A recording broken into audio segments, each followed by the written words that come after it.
Eleições 2026. Nós temos um cenário hoje apertado. Flávio Bolsonaro e Lula. Você acredita que esse caso Master, caso INSS, realmente vai cair no colo do Lula? Isso pode definir a eleição e colocar o Flávio com uma certa vantagem para ser eleito presidente do Brasil? Sim, eu acho que tem capacidade de influenciar. Acho que a direita tem que usar bastante esse escândalo de corrupção para denunciar os envolvidos e mostrar que é um esquema que depende também do PT estar no poder. É um esquema que se alimenta disso. Se bem que mesmo quando eles não estão no poder, eles continuam mantendo suas estratégias no submundo do poder.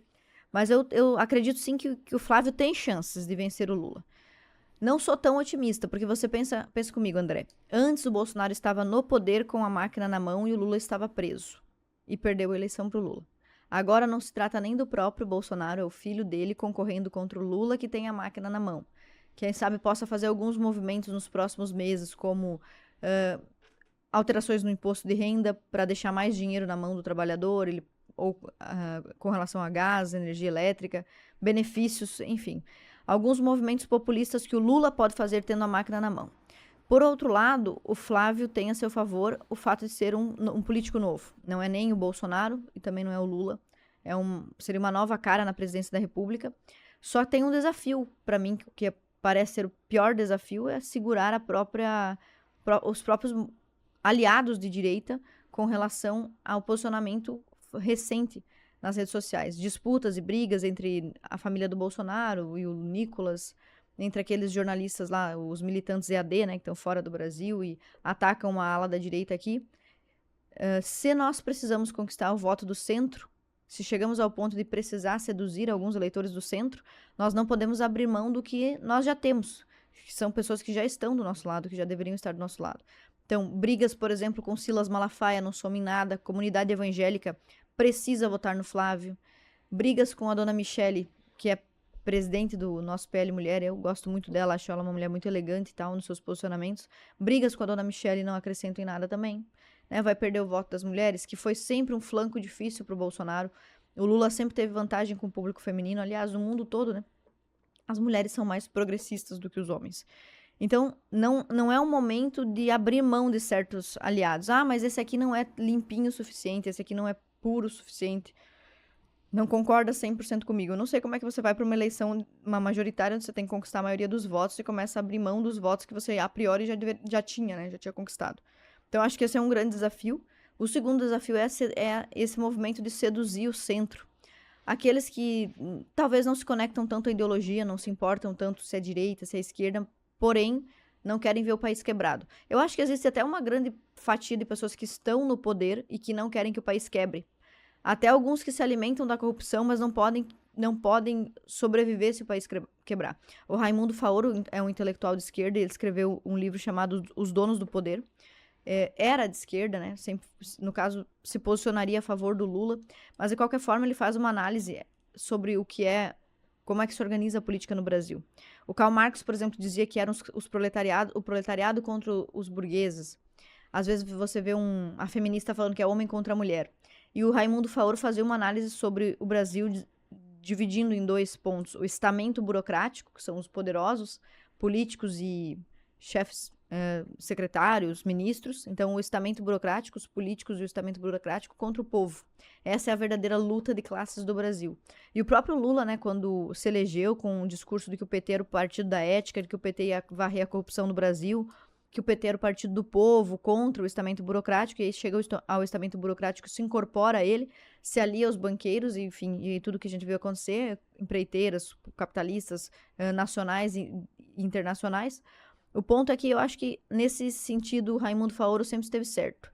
O drama do Brasil é o povo contra a classe dirigente, né, que às vezes, mistura esquerda com direita para roubar a população ou não fazer avançar boas políticas públicas. Então, eu acho que existe um eleitor que não quer a corrupção de qualquer forma.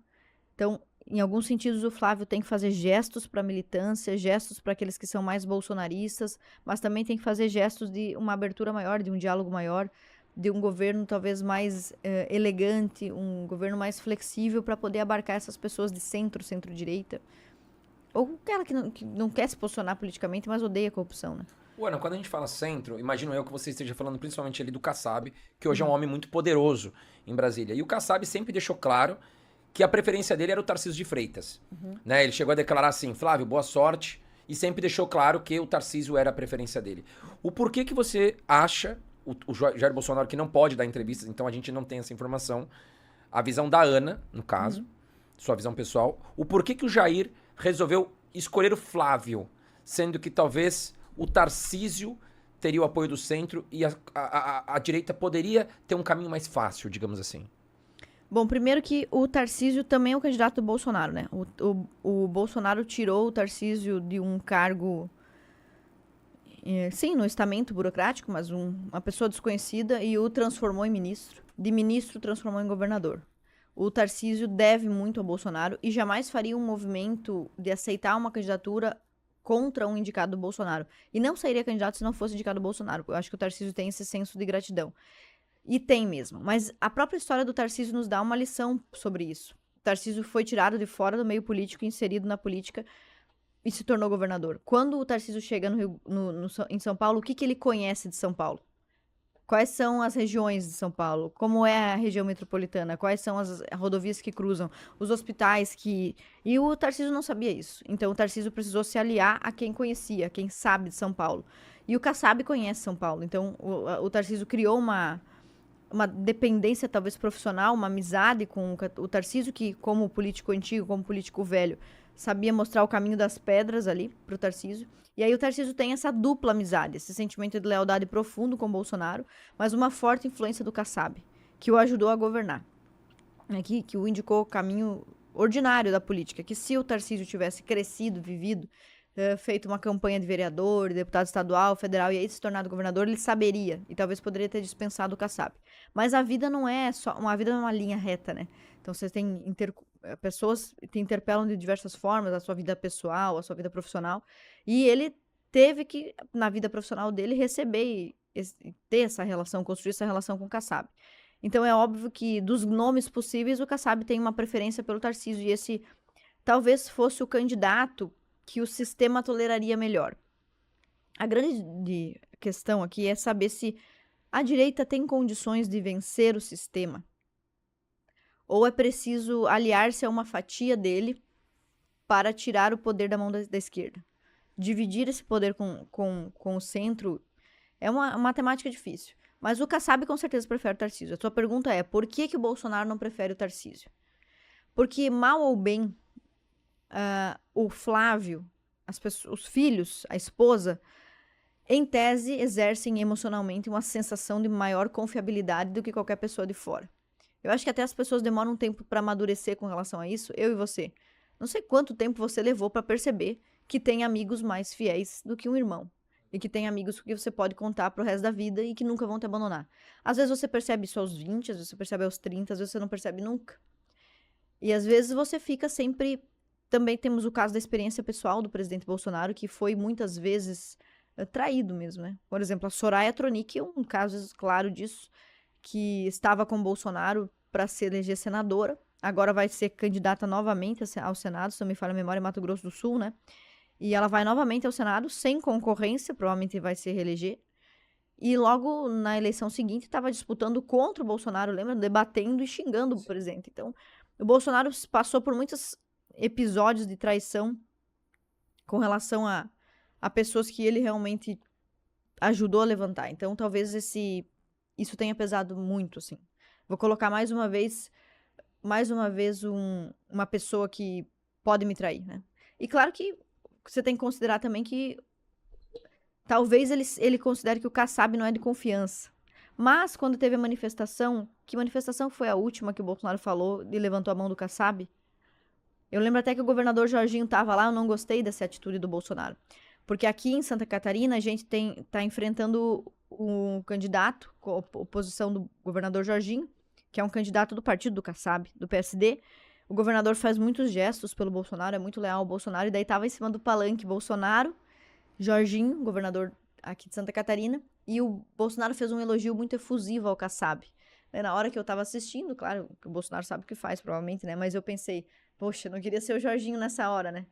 tô do lado aqui do presidente e ele fazendo um aceno pro Kassab, que é o manda-chuva do meu maior concorrente aqui, que é, no caso, o prefeito de Chapecó, né? Concorrendo ao governo. Então, tem uma dificuldade de entender quanto você tem que ceder ao sistema para governar e até que ponto ceder demais é uma traição com seus princípios. O presidente Bolsonaro passou muitos anos no legislativo, só 4 no executivo. E nesses 4 anos de executivo ele foi muito traído e, na minha opinião, escolheu pessoas ruins para estar ao lado dele. Como o caso daquela inepta, daquela desgraçada da Flávia Arruda, que era secretária pessoal do presidente Bolsonaro.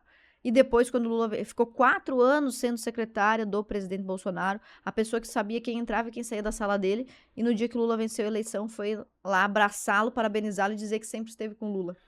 Então, assim, eu não sei quanto tempo é necessário para ter uma boa experiência de executivo, se você acerta de primeira, se você precisa de mais experiência, enfim.